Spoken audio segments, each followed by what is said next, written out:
your energy forecast for Saturday, December 14th. So we have the moon in Gemini energy here all day. And of course, we're building towards the full moon in Gemini taking place early on the 15th. So not only are we in the full moon window, but today is the very last day that Mercury, who rules over this Gemini energy, will be in a retrograde. We have Mercury going direct just hours after the full moon in Gemini peaks. So if you've been feeling a little bit confused, a little bit deluded, a little bit cray-cray in your headspace, it's because of all of this mental energy. Congratulations, you're in alignment with the energy, and just a couple more days before clarity actually breaks through.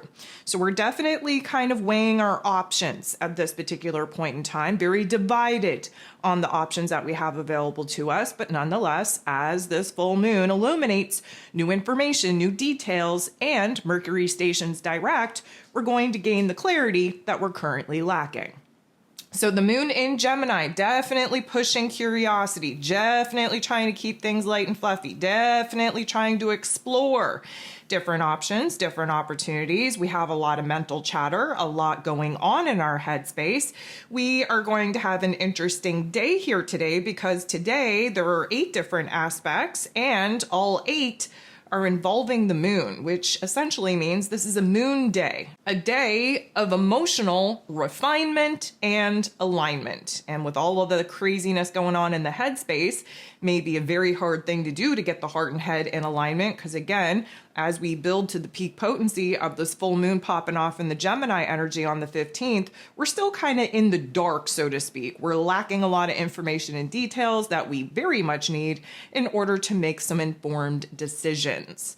So with all of that being said, we kick the day off with the moon in this Gemini energy trining, beautiful interaction with Venus, the goddess of love, beauty, worth, pleasure, and money in Aquarius energy. So this is air on air action. We love air on air action because first of all, it's light and fluffy. We're not as physically anchored or grounded in the physical form. We're kind of, all over the place in our vision, in our imagination, in just our headspace, exploring different options and opportunities. Venus, on the other hand, she's thinking long term, that Aquarius energy, projecting ourselves into what could possibly be. But again, thinking about the future essentially is kind of dangerous at this point because it's not rooted in reality. It's what could potentially be. And if we're basing our decisions and actions in the present moment off of false hope, off of what could be, off of potentiality, we're going to really set ourselves up for disappointment. We're going to be setting ourselves up for, let's call it, not the best decision making and practices. What we need to be doing is, of course, allowing ourselves to dream, allowing ourselves to have hopes and wishes for the future, but understanding that we have to concentrate on what we have power and control over now. Again, when it comes to our day-to-day lives, our happiness, our joy, our safety, security, stability, yes, within our own selves, yes, within relationship dynamics and our financial sector as well, what is bothering us right now? What could we improve upon? What could we make adjustments to make the present moment, the present circumstances, a better situations for us to be living in? If we're going to continuously base our present decisions on the potentiality of what could possibly be, we're going to miss a lot of options and opportunities to, again, make better decisions for this particular reality. And again, putting all of our eggs in a potential futuristic basket that may not ever happen, going to set us up for some long-term disappointment. So the moon interacting with Venus, yes, it's great for us to really explore different options and opportunities for what we could potentially bring to life. However, what do we have power and control over in this present moment? What could we do to make this present moment better, safer, more secure, more enjoyable? The moon is then going to make a positive interaction with Neptune, who is now direct in Pisces energy, which of course he rules over. This is a beautiful interaction because of course the Pisces energy is very intuitive, very focused on what our heart and our soul really needs us to do and pursue. And we can kind of, I'm going to say, put a plan into place when we grasp a goal, vision, and dream that not only looks good, but that feels good as well. Again, feels good in our heart space, not in our ego space. The moon and Neptune are definitely working together in order to come up with some creative solutions to not only the present moment, but to this path, this direction that a lot of us are very uncertain that we should be walking or that we need to be walking. Again, just a reminder, we're currently on a path, a crossroads point where the old version of self started this path, started this direction. And again, this is like over a year ago that the new version of self even entered onto the scene. We've been pushing that old version of self's goals, that old version of self's wants, needs, and desires. We're now at the point where we're needing to step back. Thank you, Mars, for actually being retrograde to allow us the time to sit on the bench, to observe where it is that we're currently at, and to reassess whether or not we want to continue to push forward. We're now starting to realize that there is a split in the road, there is a crossroads point. And again, under the Gemini energy, we're weighing the pros and cons of each. That's why we're confused. That's why we're having a hard time coming to a choice point, coming to a decision point, because again, we're not fully informed. We will get that full illumination of hidden information and details as this full moon unfolds. Things are going to get a little bit dark in our mental plane early morning here because the moon in Gemini is going to get into the boxing ring and square off with Saturn.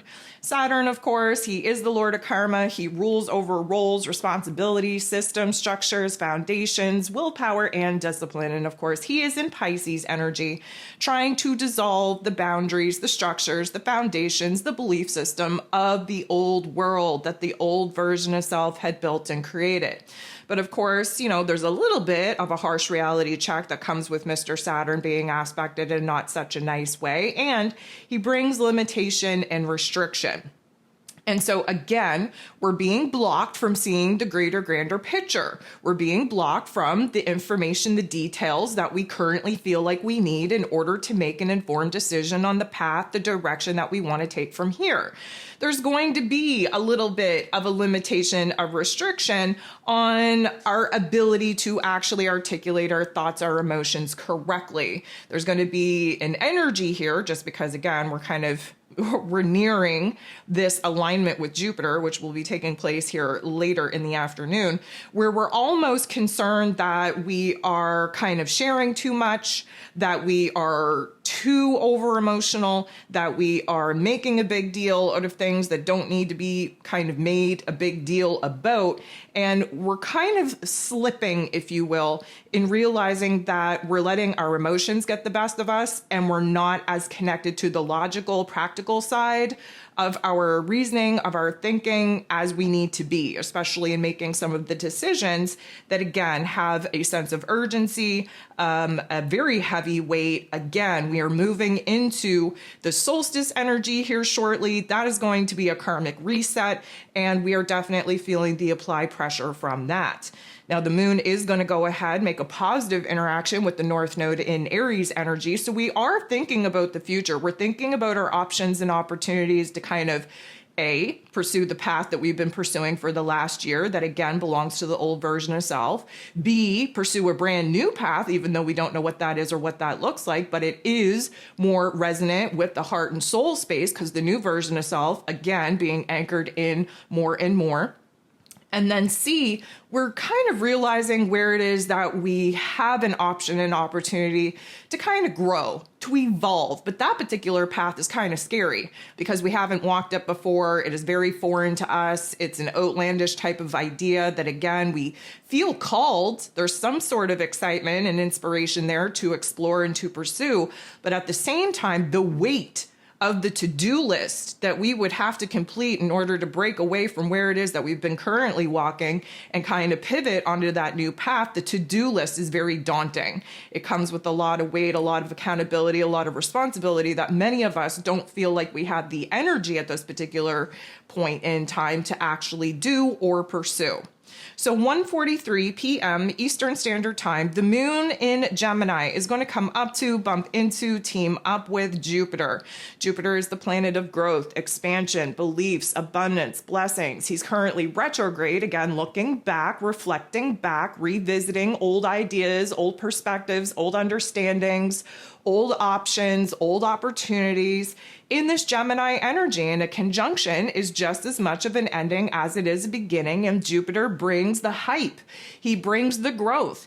He brings all of the drama, a little bit of the extra emotion that, again, we're a little bit kind of insecure about at this time, because we know we're being a little bit cray-cray. We know we're being a little bit overwhelming to other people because that's how overwhelmed we are with our own damn selves.